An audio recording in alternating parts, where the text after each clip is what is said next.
Hello everybody, welcome back to SkillWeb.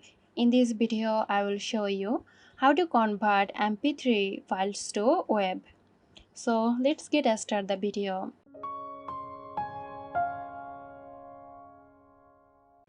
Open your web browser, search for MP3 to web.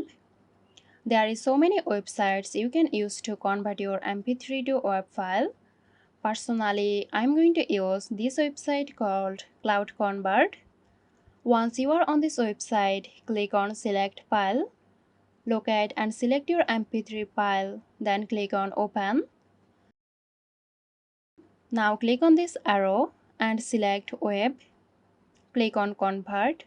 It may take some time to convert your file. Okay, it's converted to web. To download this, click on the download button. So there you go. I hope this video helped you out. Stay tuned for more helpful tutorials here at SkillWeb. This video is sponsored by Zerosoft. Zerosoft offers graphic design, UI UX design, digital marketing and web development. Elevate your brand with Zerosoft today. For more details, check the description box.